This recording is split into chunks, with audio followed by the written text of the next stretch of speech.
Hola, ¿qué tal amigos? ¿Cómo están? Familia, eh, algunas personas que están en línea hoy, muchas gracias por verme. Espero que esta vez sí se escuche bien. Hace 8 días tuvimos unos pequeños incidentes técnicos ahí, no se oía bien el sonido. Aparte el internet no estaba funcionando muy bien, que digamos. Se atoraba de repente. Yo espero que hoy sí se vea bien y se escuche bien. Y si tienen algún tema, por favor díganos inmediatamente para corregirlo. Bueno, pues nuevamente muchas gracias por acompañarnos el día de hoy, este domingo. Espero que estén desayunando o si no, o ya, si ya desayunaron, pues que estén tomándose el tiempo para unirse a esta pequeña comunidad que se llama Retorno Online. Hace 8 días les comentaba básicamente el motivo de la reunión era tratar de transmitir un mensaje de esperanza. No se oyó muy bien lo que dejé en esa ocasión, pero rápidamente les quiero contar cuál es el objetivo y el porqué de Retorno Online. Hace unos años yo pasé por una depresión bastante grande y a partir de ahí empezó a haber ciertas ideas en mi cabeza de cómo ayudar a otras personas que como yo estaban aisladas en su casa. De hecho, literalmente, el eslogan de Retorno Online originalmente era que no somos una iglesia para personas que no van a la iglesia, pensando en todas esas personas que como yo de alguna manera estaban aislados un poco de la sociedad.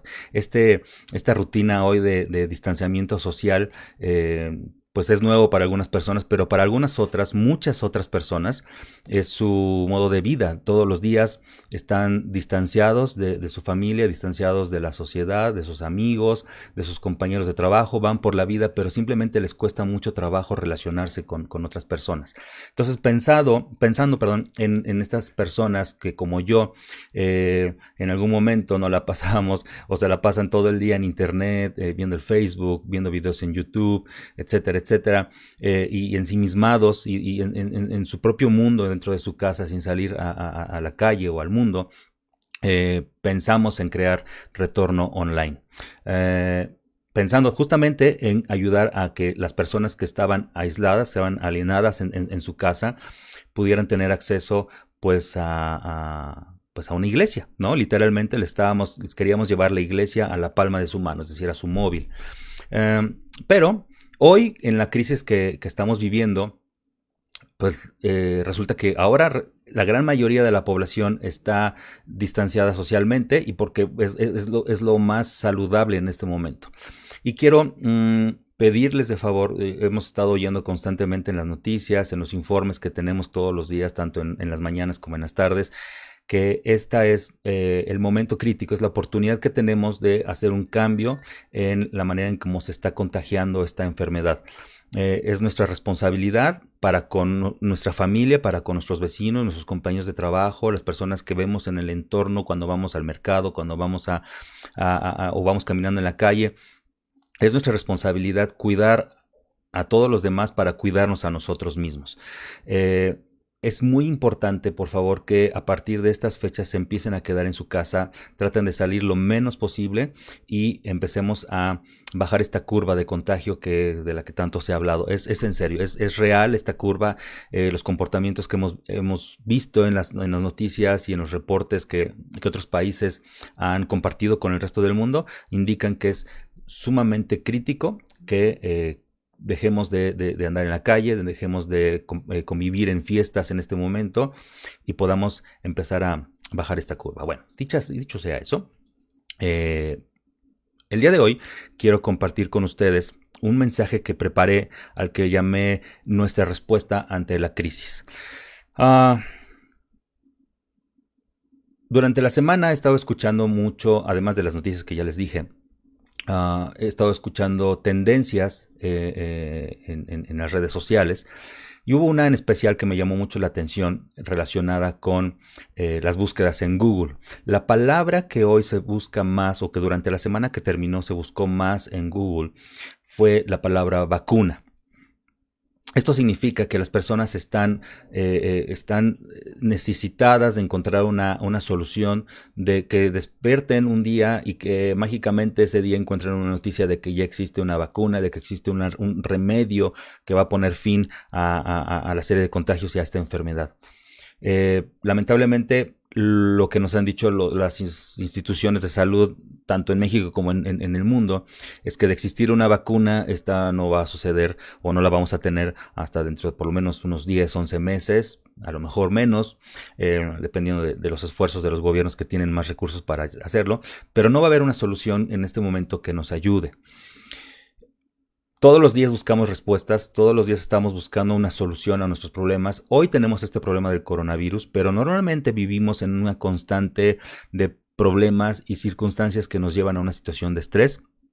Que es nuestro día a día, ¿no? La comida, el trabajo, la relación con la familia, si eres casado o casada, pues a lo mejor tienes problemas en tu matrimonio o problemas con tus hijos que son demasiado rebeldes, o vamos, existe todos los días una situación de crisis. Pero cuando tocamos fondo, cuando estamos a punto ya del último recurso, es cuando usualmente decimos, no nos queda de otra más que ponernos a orar.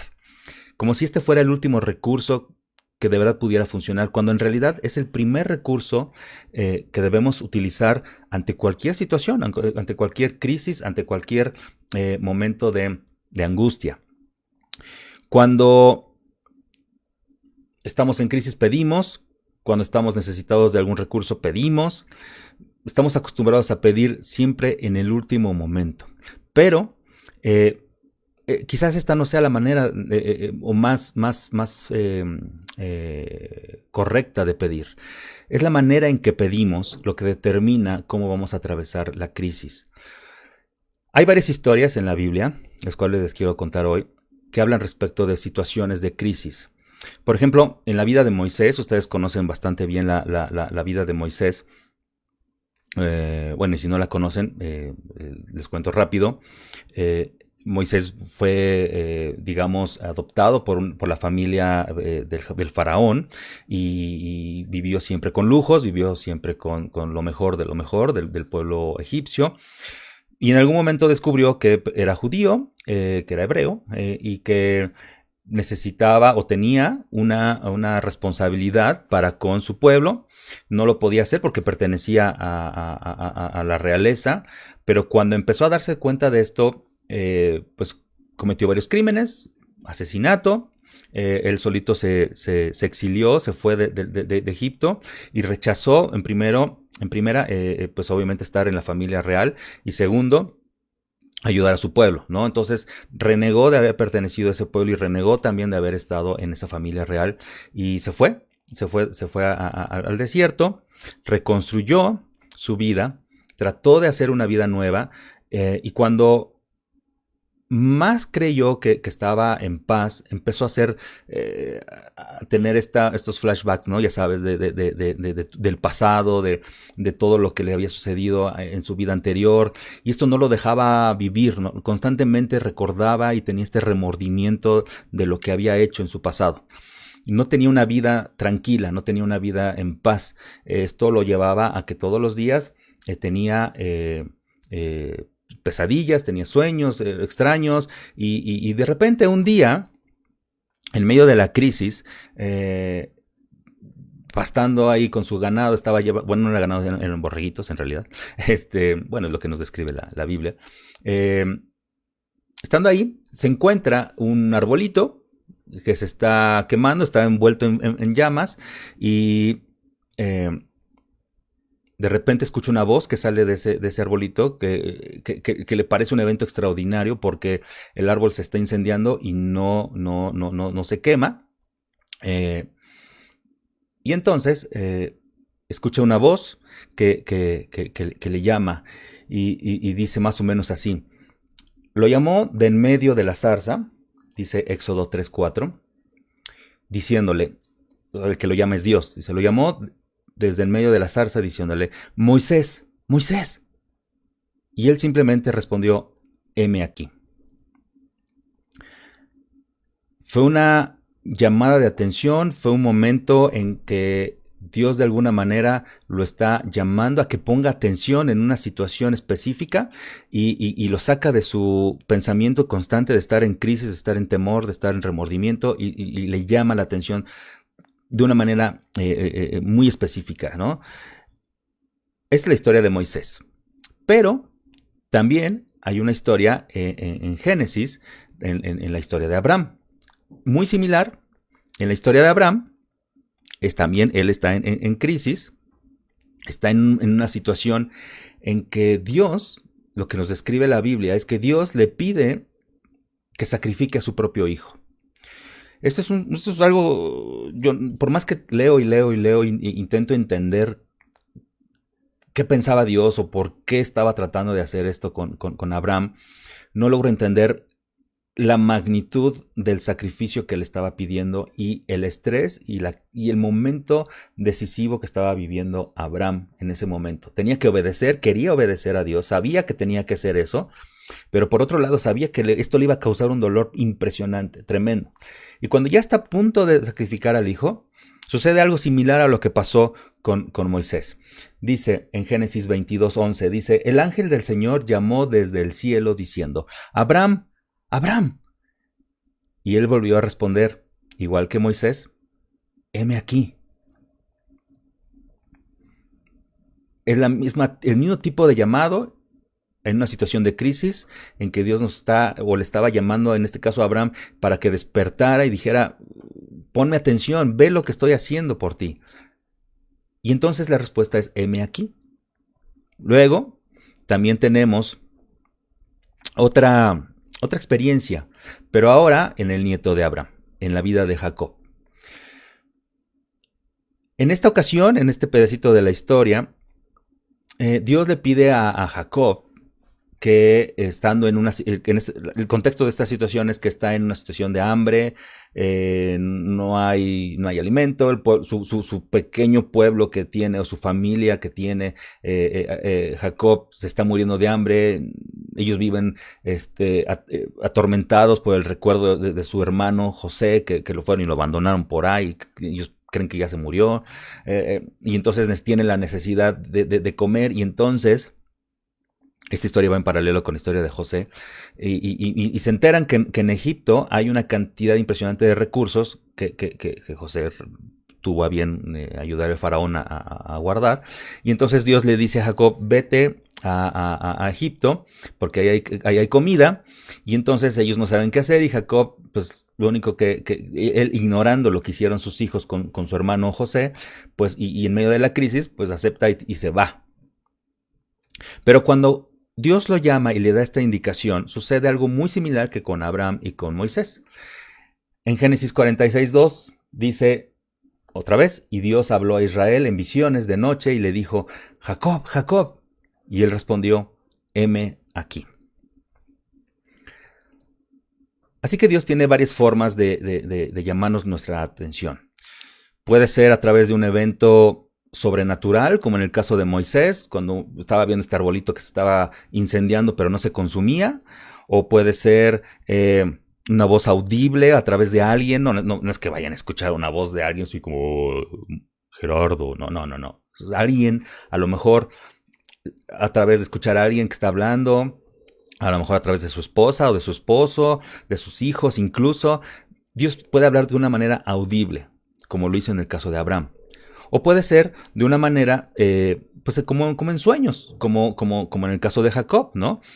Con una visión nocturna, ¿no? Que básicamente es un sueño. Lo importante de aquí, o de estas tres historias de cambio radical en las vidas de Abraham, de Moisés, de Jacob, y hay otras historias muy similares en la Biblia, pero solo voy a poner estos 3 ejemplos. Lo importante es aquí, reconocieron ellos la manera en que Dios les habló de una manera contundente, de una manera formal. Y su respuesta fue exactamente igual. Fue totalmente formal, contundente, y dijeron los 3, cada quien en su tiempo, heme aquí. Aquí voy a hacer una pausa cultural y quiero decirles, la palabra en hebreo que se utiliza para describir heme aquí es una palabra que se escucha hineni. Y esta palabra hineni significa literalmente, ya en un español muy coloquial, algo así como estar dispuesto, estar disponible, con la propiedad que tiene esta palabra, es decir, estar a la orden. Es como cuando a un soldado le dicen soldado y el otro dice a la orden y se cuadra, ¿no? Ese es el tipo de actitud que describe la palabra hineni, que se tradujo en la Biblia como heme aquí. Ellos estuvieron dispuestos a obedecer, les decía. En medio de la angustia, en medio de su situación, en medio del remordimiento, en medio de lo que estaban atravesando, hambre, necesidad absoluta, y respondieron, heme aquí, con esta actitud de estoy aquí listo para hacer lo que tú me digas. Aceptaron el llamado de Dios y dejaron de pedir para escuchar lo que Dios les estaba pidiendo a través de esta situación de crisis. Santiago 4, el libro de Santiago, Santiago era hermano de Jesús y escribió un libro de los que están en la Biblia. Dice en el capítulo 4, en los versículos 2 y 3, no tienen porque no piden. Y cuando piden, no reciben porque piden con malas intenciones. A ver, hay que aclarar bien esto y por qué estoy apuntando hasta este versículo. Claramente cuando necesitamos pedimos, pero quizás no estamos pidiendo de la forma correcta o con la intención correcta, tal como dice aquí, piden con malas intenciones. ¿Qué quiere decir esto? No es que pidamos para hacerle mal a alguien. Malas intenciones no significa que quiero pedir para que alguien no tenga o para quitarle a otra persona o para que a otra persona le vaya mal, que probablemente puede haber gente que sí lo haga así, por envidia, por lo que sea, esto no es el tema de hoy, pero más bien es con el contexto, con la orientación correcta de nuestras peticiones. Cuando nosotros nos sentamos a pedir a Dios algo, lo más probable es que enfoquemos esa petición a nosotros mismos, a mí, siempre a mí, ayúdame a mí, dame a mí, corrige a ellos para que yo ya no sufra, cámbialos a ellos para que yo ya no tenga disgusto con mi familia, cambia a tal persona, pero siempre es en beneficio propio, siempre es en beneficio propio. Y esto me lleva a nuestro primer punto de hoy, quizás lo quieran escribir, que es: nuestra manera de pedir determina la respuesta de Dios. Esto tiene todo un contexto especial, porque les decía, la manera en que pedir es como cuando nos dicen nuestros papás, en el pedir está el dar. Ahora, no quiere decir que Dios nos va a negar nuestras peticiones. Claro que no. Dios tiene distintas formas de responder nuestras peticiones. Una de ellas puede ser no es el tiempo. O sea, Dios nunca te va a decir que no rotundamente, simplemente te va a decir no es el tiempo. Te va a responder con un sí, claro, lo tienes, aquí lo tienes. O te va a responder con algo como tengo un mejor plan o algo mejor para ti de lo que tú me estás pidiendo. Quiero regresar a la historia de Jacob, a la vida de Jacob, y quiero contarles una pequeña y muy breve historia de la vida de Jacob. Resulta, un poquito antes, mucho antes, en realidad, de cuando lo envía a Egipto, Jacob por fin se logra casar con su esposa. Vive en la comunidad de su esposa, vive un poquito atado a lo que su suegro le pide y haga, y constantemente lo está llevando a situaciones extremas porque no lo quiere dejar ir, y obviamente a su hija tampoco. Pero Dios le pide que se vaya a su tierra original. Pero ahí resulta que se tiene que encontrar con su hermano Esaú. Y la historia que nos dice en la Biblia, bueno, básicamente es que Jacob tiene una historia de traición, hicieron una suplantación ahí con su papá, engañaron a la familia. Jacob, literalmente el nombre de Jacob significa mentiroso, engañador, etc. Y entonces Dios le pide, regrésate a tu tierra porque ahí vas a estar a salvo. Inmediatamente Jacob dice, no puede ser, no voy a regresar ahí porque pues, mi hermano me va a matar, me está buscando para matarme porque yo le hice todo esto, le quité la herencia, le quité su lugar en la familia, él era el primogénito y yo no puedo regresar ahí. Entonces, la historia más o menos dice así. En Génesis 32, del versículo 22 al 31, dice: esa misma noche, Jacob se levantó, tomó sus posesiones, todo lo que tenía, su ganado, su esposa, sus pequeños, sus obreros, todos los que le ayudaban, y junto con su familia cruzó el arroyo. Regresó al otro lado y allí luchó con un desconocido. Aquí hay una pequeña pausa. Se llevó a su familia, la llevó a un lugar a salvo, pero en algún momento Jacob tuvo la necesidad de regresar al lugar de donde estaban huyendo. Y allí, dice este fragmento, dice, luchó con un desconocido. Hasta que salió el sol. Cuando el desconocido se dio cuenta de que no podía vencer a Jacob, le dijo: suéltame, ya salió el sol. Pero Jacob le respondió: no te suelto si no me bendices. El desconocido le preguntó: ¿y cómo te llamas?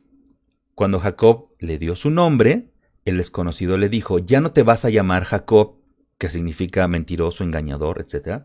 Ahora vas a llamarte Israel, porque has luchado con Dios. Luego bendijo a Jacob, y por eso Jacob llamó a ese lugar Penuel, pues dijo: he visto a Dios cara a cara, y todavía sigo con vida. Hay algunas partes importantes en esta historia. Primero, pone a salvo a su familia. Segundo, se encuentra cara a cara con este desconocido. Algunos teólogos opinan que este desconocido es Jesús, cuando todavía de alguna manera no se encarnaba, obviamente, en un hombre, pero era el Espíritu de Dios en Jesús. Otros piensan que probablemente era un arcángel, pero la gran mayoría piensa y describe que este desconocido era Jesús mismo. Entonces, pelea con él cara a cara, se enfrenta con él y no lo suelta, y no lo suelta, y no lo suelta, y no lo suelta, y no lo suelta. En esta historia está descrito que incluso en el forcejeo se le zafa la cadera a Jacob de tanta fuerza que puso para que el desconocido Jesús o el ángel no lo soltara hasta que lo bendijera. Y luego 3 dice: he visto a Dios cara a cara y todavía sigo con vida. Tal cual nos está pasando ahora, en esta situación de crisis.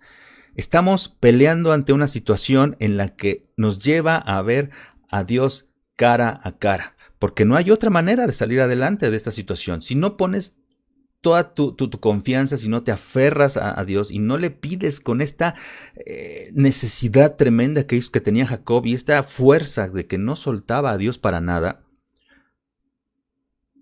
no vamos a poder salir de esta crisis, o no vas a poder atravesar durante la crisis confiado, con fe, con tranquilidad, con esperanza, sin ansiedad, sin depresión, ¿no? Entonces, lo que aprendemos de aquí, de este versículo, es que justamente era un momento decisivo en la vida de Jacob, cuando estaba atravesando esta crisis, cuando reconoció que tenía un problema y principalmente que había en esta petición de Dios, o en esta crisis que estaba atravesando Jacob, había un propósito implícito. Cada crisis tiene un propósito y lo sabemos con la respuesta que Dios nos da a cada oración. Les decía, Dios responde cada oración, aunque no siempre es la respuesta que queremos. Les decía, también Dios puede responder con un sí, con un aún no, espérate, no es el momento, o con un tengo un plan mejor, espérate, esto te conviene más de lo que realmente me estás pidiendo. Esto significa entonces que toda respuesta de Dios se acompaña de una petición hacia nosotros. Como en la historia de Jacob, o en la historia de Abraham, o en la historia de Moisés, había en la petición de esperanza, en la petición de calma, de tranquilidad de estos 3 personajes, había implícitamente en la respuesta de Dios, cuando les habló tan tajantemente, había un propósito y una petición. Ahora, ¿qué es lo importante de esta situación? Cuando nosotros oramos, cuando nosotros estamos pidiéndole a Dios, nosotros tenemos que considerar les decía hace rato, no la parte egoísta de dame, solucioname, cambia a los demás, quita estos problemas. Tenemos que entender que en esa crisis, insisto, hay un propósito específico. No sabemos, si me preguntan, no les podría decir a ciencia cierta cuál es el propósito de enfermar a media humanidad con un virus nuevo, pero sí hemos tenido muestras tangibles, visibles y las hemos podido palpar de la solidaridad y del amor de las personas hacia los demás en esta situación de crisis. Y creo que por ahí va el propósito de esta situación de crisis. Pero volviendo al tema de la oración, cuando nosotros pedimos, Dios nos pide 5 cosas cuando estamos haciendo una petición. Y lo primero es, tu oración tiene que estar enfocada a amarnos unos a otros. Cuando tú pides, cuando tú estás en este momento de solicitud hacia Dios, toma en cuenta que tu petición tiene que estar enfocada a amarnos unos a otros. No es cambia a los demás, no es quita a los demás, no es cambia a mi papá, cambia a mi mamá, o que mi esposa o mi esposo deje de hacer esto. Es ayúdanos, Señor, a mostrarnos amor unos a otros. En este versículo, Primera de Juan 4:7, en la versión de Biblia para Todos, dice, amémonos unos a otros porque el amor viene de Dios. Todo el que ama tiene a Dios como su Padre y conoce a Dios. Esta es la actitud que debemos demostrar cuando oramos. Que nuestro amor sea tangible y se pueda mostrar entre unos y otros en nuestra familia. Que podamos nosotros mostrar esta bondad que Dios ha puesto en nuestros corazones. Porque es un mandamiento. Es un mandamiento que Dios y que también Jesús mismo, cuando estuvo en la tierra, nos dio. Por ejemplo, en 1 de Juan 4:21 dice, Él nos dio este mandamiento. El que ama a Dios, ame también a su hermano. Una vez más, nos dice aquí, en este caso Juan, que fue uno de los discípulos, nos dice Juan, Jesús nos enseñó esto y nos dio un nuevo mandato que es amar a todos, amarnos entre nosotros. Porque si decimos que amamos a Dios, entonces lo más coherente y lo lógico es que tengamos que amar a los demás. Otro propósito de la oración es cuidar de los más necesitados. Toma en cuenta siempre que tus peticiones, tu solicitud, además de mostrar este amor a los demás, tiene que ir enfocado a cuidar de los más necesitados. Es decir, una situación bastante obvia podría ser, estoy desempleado, Señor, ayúdame a conseguir trabajo para beneficiar a mi familia. Porque con esto voy a hacer bendición para mi comunidad, para la empresa donde voy a conseguir trabajo, para mi familia, para mis hijos, para mis padres, porque pues, a lo mejor ayudan a sus papás. Debemos pensar siempre en que nuestras peticiones deben enfocarse en amarnos unos a otros y cuidar a los demás. En Mateo dice, amarás a tu prójimo con el mismo amor con que tú te amas a ti mismo. Eso dice en Mateo 22:39. Creo que no está más claro que esto, ¿no? Es evidente que lo que Dios quiere es que lo que nos da un beneficio a nosotros también sea beneficio para los demás. Con el mismo amor que nosotros nos amamos, debemos que amar a los demás.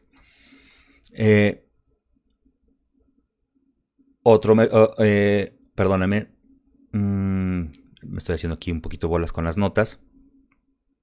Sí, les decía. Entonces tenemos que mostrarnos este cuidado hacia los demás, ver por los más necesitados, obviamente nuestra propia familia, los que están en nuestro círculo exterior, digamos, a lo mejor, incluso también ayudar a las personas que están en situación de calle o están en el mercado, en esta situación de crisis en la que estamos viviendo ahorita.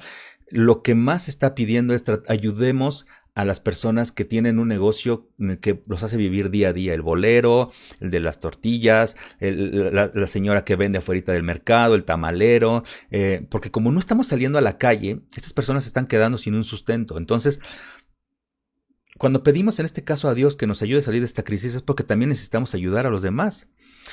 Y esto me lleva a un tercer punto. Nuestra petición, nuestra oración tiene que hablar de compartir el evangelio, es decir, compartir las buenas noticias, compartir lo que Dios ha hecho por nosotros. En Mateo 28:19 dice, por lo tanto, vayan y hagan discípulos en todas las naciones, bautícenlos en el nombre del Padre, del Hijo y del Espíritu Santo.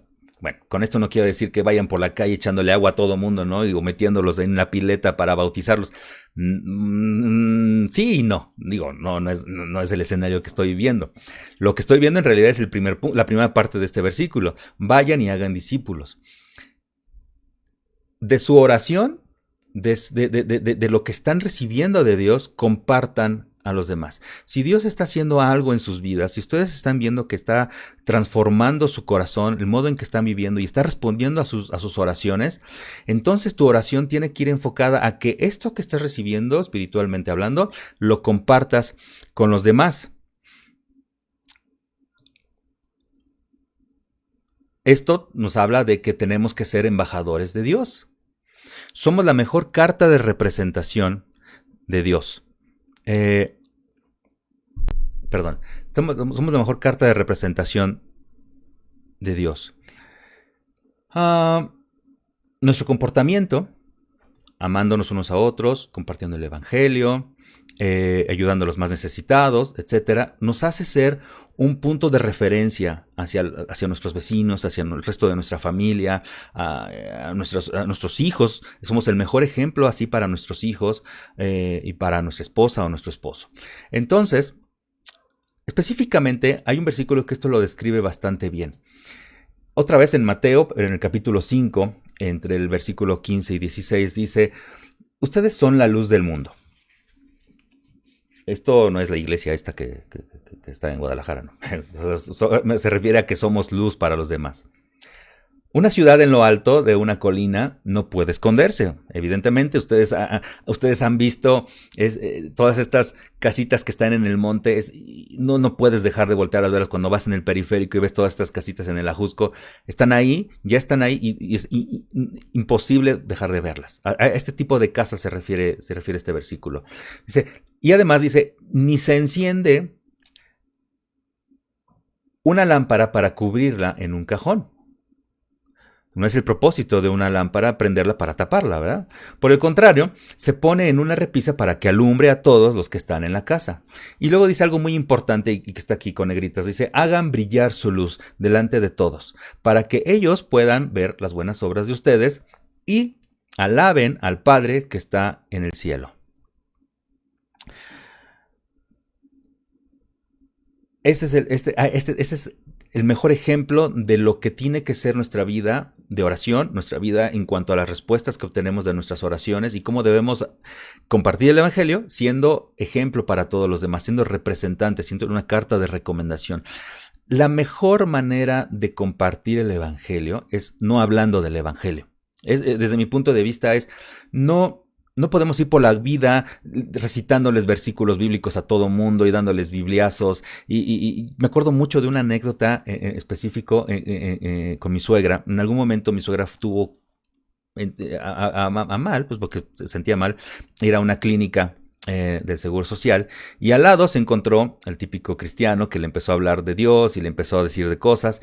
Y más allá de ser un buen ejemplo, de hablar de amor a los demás, de cuidar a los necesitados, a las personas que estaban en ese hospital, lo primero que se le ocurrió decirle fue, la Virgen de Guadalupe está puesta encima de unos cuernos, y son los cuernos del diablo, y empezó a decirle un montón de cosas en contra de la religión. A ver, hablar de Dios no es hablar de religión, primer punto. Segundo punto, no podemos pensar en cambiar vidas o ayudar a transformar vidas cuando estamos siendo irresponsables y atacando la forma de creer de los demás. Nosotros tenemos que respetar lo que nos rodea en el mundo. Y así no estamos siendo representantes o cartas de recomendación de Dios. Nuestra actitud y nuestro comportamiento es lo que tiene que hacer que las personas volteen a vernos y que digan, eso que tú tienes, yo lo quiero. Sucedió, por ejemplo, después de que Jesús se fue, dejó ese mundo, dejó a sus discípulos, estaban los discípulos tratando de volverse a concentrar. Y esta actitud está muy bien descrita en este versículo. En el libro de Hechos, en el capítulo 3, versículo 6, dice, no tengo plata ni oro, pero lo que tengo te doy. ¿Qué quiere decir esto? ¿A qué se refiere este pedacito de esta historia? Estaba Pedro, estaban tratando de regruparse, acababa de hablar a muchas personas, Pedro, y sale y se encuentra una persona en situación de calle, enferma, que no se podía levantar, y le pide dinero. Y entonces Pedro le dice, ¿sabes qué? No tengo cómo ayudarte, no puedo ayudar de otra manera, pero lo que tengo, esto que está aquí en mi corazón, esto que está espiritualmente madurando en mí, es lo que te puedo dar. Y entonces lo sana a esta persona que está en la calle, que está en el piso. Esto es lo único que podemos darle a las personas. A veces nosotros no tenemos ni los recursos ni los modos para poder ayudar a los demás. Pero lo que está en nuestro corazón es lo que más puede ayudar a las personas. Compartirles del evangelio. Y compartirlo de una manera madura, no como esta historia que les contaba de mi suegra, donde esta persona pues, se dedicó a atacar lo que consideraba era del diablo y le estaba haciendo mal a las personas. No, tenemos que madurar espiritualmente. Nuestra responsabilidad como creyentes, como cristianos, independientemente de la palabra que últimamente está un poquito mal usada, pero como cristianos es darles a los demás de nuestro amor, pero de una manera madura, espiritualmente madura, como lo describen aquí en Colosenses.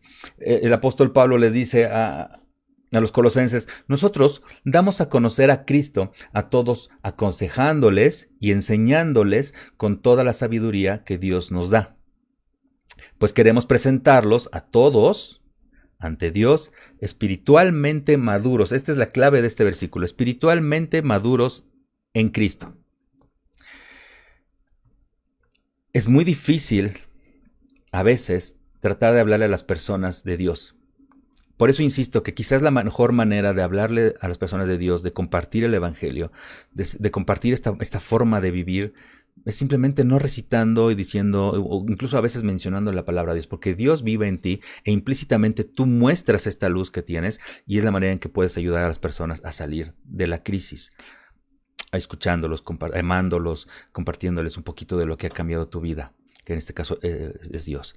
Y el último punto que debes considerar en tu oración es reconciliarnos con los demás. En el libro de Mateo dice Jesús, recordándonos uno de los mandamientos más importantes, dice, ama al Señor tu Dios en todo lo que piensas, en todo lo que sientes y en todo lo que haces.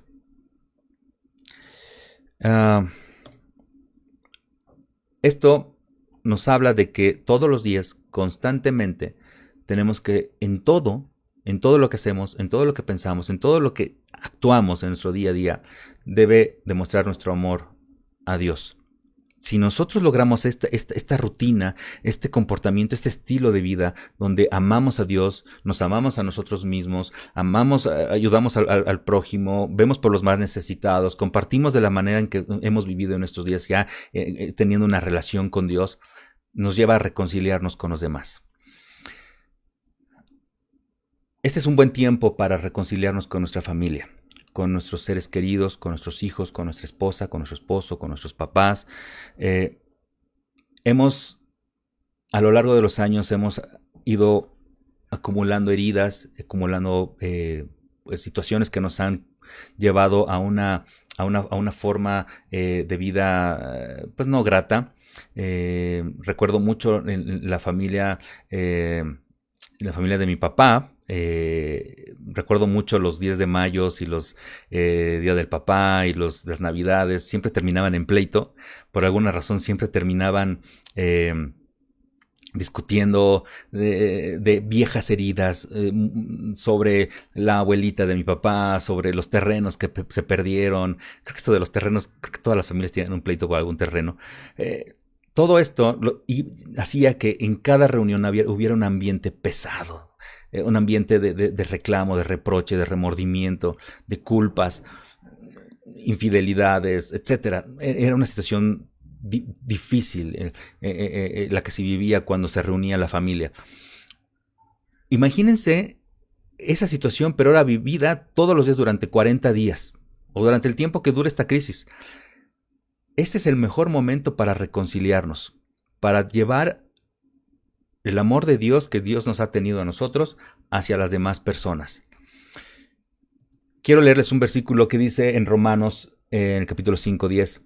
Dice, cuando éramos enemigos de Dios, es decir, antes de conocer a Dios, antes de vivir en Dios, fuimos reconciliados con Él mediante la muerte de su Hijo, es decir, de Jesús.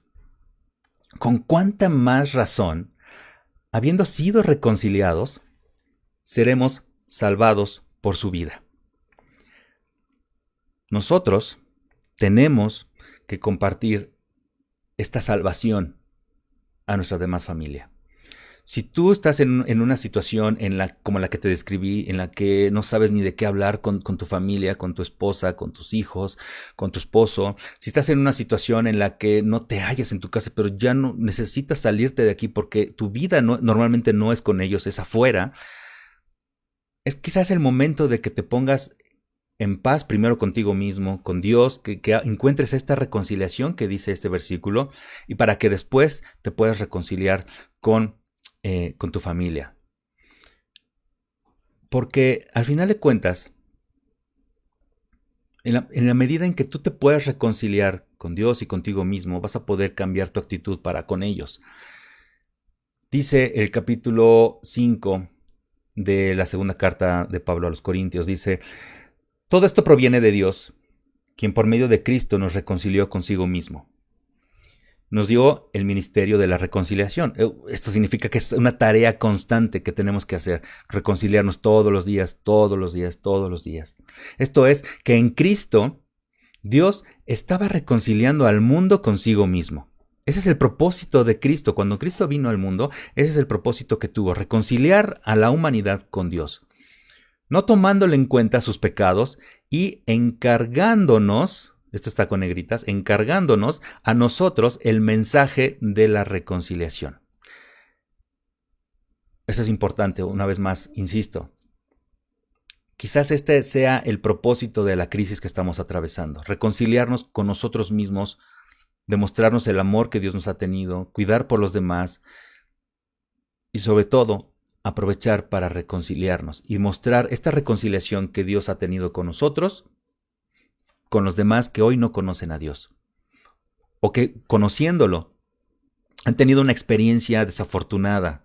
Quizás han sido heridos en su iglesia, quizás han sido rechazados, quizás han sido descartados por su situación, porque a lo mejor son divorciados, porque son madres o padres solteros, porque vienen de una situación de a lo mejor de drogadicción, alguna adicción que los llevó a alguna situación donde la misma sociedad los rechazó y sus iglesias anteriormente los rechazó, o su misma forma de ser los ha rechazado.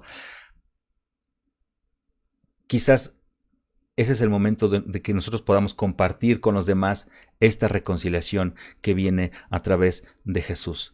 Y entonces, este es el último punto que tengo para el día de hoy. Nuestra respuesta nos ayuda a salir de la crisis. Entonces, encontramos que la iglesia o nosotros, cada uno de nosotros, tiene distintos propósitos y distintas formas de responder ante la crisis. Una de ellas, ya lo vimos, amando al Señor con todo tu corazón. Esto significa adoración constante. Otra respuesta es amar al prójimo como a ti mismo, es decir, tratar de amar a los demás, llevar este amor a los demás. Y esto se le llama ministerio, es decir, a lo que te estás dedicando todos los días, a demostrar el amor. Este es tu ministerio principal. La tercera respuesta, hacer discípulos, es decir, compartir el evangelio, y esto se le llama evangelismo precisamente, que es compartir estas buenas noticias que tuviste tú de parte de Dios y que hoy te hacen vivir de una manera diferente. La otra respuesta que tenemos de parte de Dios es la comunión, es decir, no el acto solemne de la comunión, del recordatorio que Jesús nos pidió que hiciéramos de esta cena que tuvo con sus discípulos, no, sino al hecho de convivir, de estar todos en comunión. Hoy, insisto, estamos en la mejor oportunidad de tener esta comunión con nuestra familia, con los seres que más queremos. Y entonces, esto nos lleva a una última respuesta de nosotros hacia la crisis, que es el discipulado, o es decir, enseñarles de una forma madura a los demás, espiritualmente hablando, cómo salir de la crisis, cómo salir hacia adelante. Este es el propósito de la iglesia, este es el propósito principal de nosotros en una crisis y en nuestra vida diaria. Compartir el amor de Dios en adoración, amar a los demás, que sea nuestro ministerio, hacer discípulos, es decir, compartir el evangelio, el evangelismo, pasar tiempo en comunión con nuestra familia, con nuestros compañeros de trabajo, con nuestra iglesia y enseñarles de una manera madura. La semana pasada les decía, cada familia es una iglesia. Cada familia tiene la responsabilidad de crecer y de madurar responsablemente, sanamente, en su forma y su relación de creer en Dios y en su relación con Dios. Esto se resume básicamente en algo que se conoce como el Gran Mandamiento o la Gran Comisión, que básicamente es amar a los demás, amar a Dios, amar a ti mismo como amas a Dios, amar en todas las formas posibles, hacer discípulos por todo el mundo, bautizándolos y compartiendo el evangelio. En resumen, nuestra respuesta hacia la crisis es básicamente un gran compromiso con el gran mandamiento y con la gran comisión para hacer una gran iglesia. O en tu caso, que estás en tu casa, una gran familia. El día de hoy quiero dedicar un momentito para orar con ustedes, para que Dios nos pueda ayudar a salir de esta crisis y tener esta respuesta hacia los demás. Quiero despedirme con esta pequeña oración. Señor, te queremos pedir, por favor, que cambies nuestro corazón, que cambies nuestra manera de pedir, que cambies la manera en que estamos enfocando nuestras oraciones, que nos enseñes a que nuestras oraciones puedan demostrarnos el amor que tú nos has tenido y que lo podamos demostrar a los demás, esa gracia que has tenido para con nosotros. Que nuestras peticiones, Señor, puedan ayudar en la respuesta que tú nos des a los más necesitados, a las personas que hoy necesitan de ti y de nuestra ayuda. Que podamos compartir el evangelio, Señor, conforme a tu voluntad y a lo que tú nos puedas enseñar todos los días. Queremos ser buenos embajadores tuyos, queremos ser responsables con el espíritu que tú nos has dado y el conocimiento. Queremos demostrar el amor y esta madurez espiritual que tú nos has dado todos los días y que vamos creciendo poco a poco en ella. Y por último, Señor, queremos pedirte que nos ayudes a reconciliarnos entre nosotros. Queremos reconciliarnos contigo mismo, queremos reconciliarnos con nosotros mismos y reconciliarnos con las personas que nos rodean. Ayúdanos, Señor, a que este periodo de cuarentena sea un periodo de gracia, un periodo de amor, de bondad, de compartir y estar en comunión con los que más deseamos y con los que más queremos, Señor. Gracias, Padre, por la oportunidad que tenemos en esta crisis. Gracias, Señor, por el gran momento que estamos viviendo para demostrar nuestra solidaridad y nuestro amor con los demás. Bendice, Señor, a las personas que más lo necesitan en este momento para que podamos nosotros ayudarlos y para que nosotros podamos compartirles de esto que tú nos has dado, Señor. Así que gracias, Padre, te damos en el nombre de tu Hijo Jesús. Amén. Si tú es la primera vez que has escuchado un mensaje como este, si es la primera vez que escuchas de Dios o ya has escuchado de Dios y por alguna razón no has estado cerca de Él o lo has estado rechazando por un tiempo o estás en un momento en que estás atravesando una crisis de depresión, de soledad, de aislamiento, más allá de este momento de aislamiento social que nos han pedido que tengamos para reducir el contagio. Pero si tú habitualmente estás en esta situación o por este momento de crisis estás en depresión, estás en ansiedad, ayúdanos queremos contactarte, queremos saber de tu historia, queremos ayudarte. Podemos redirigirte con ayuda psicológica, con ayuda que te puede ayudar de una manera más profesional a salir de esta situación. O simplemente si quieres ser escuchado y quieres entablar una conversación, escríbenos. Regístrate en la página de www.retorno.online, así, online. Ahí hay una solicitud, un formulario donde te puedes registrar y nos puedes contar brevemente tu historia.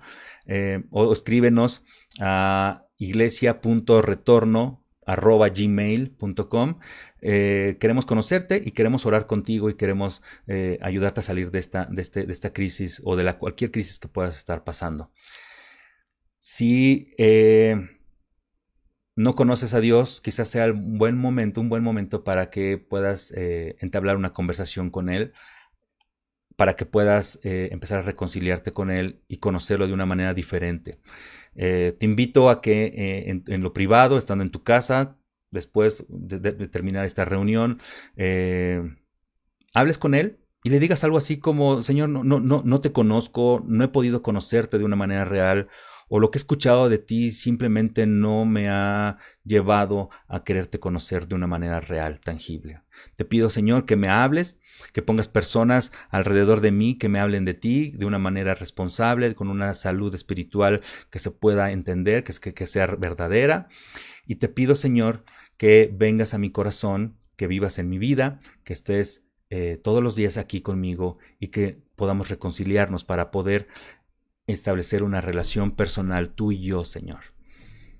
Si haces esa oración, si tienes esa plática con Dios y es la primera vez que lo haces, también queremos saber de ti. No puedes estar solo en esta nueva vida, en esta relación con Dios. Escríbenos iglesia.retorno@gmail.com o regístrate en la página www.retorno.online y cuéntanos, para que podamos acompañarnos y empezar a crecer esta comunidad que puede estar en tu casa.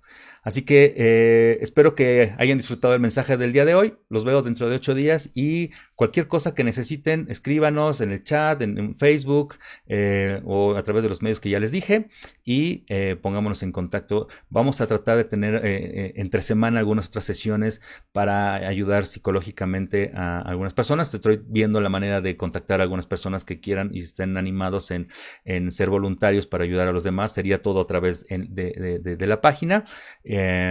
Haríamos algunas sesiones entre semana para poderles ayudar a tener una ayuda psicológica un poco más profesional. Bueno, que estén muy bien, disfruten su fin de semana, lo que queda del domingo, aíslense un poquito, salgan para lo menos indispensable, comida, medicinas, si necesitan salir a ayudar a sus papás o a personas que hoy no pueden salir, háganlo responsablemente, tápense la boca, ya saben, el estornudo, lávense las manos, bueno, todas las recomendaciones que ya saben y nos vemos dentro de 8 días. Muchísimas gracias por acompañarnos y que estén muy bien. Hasta luego.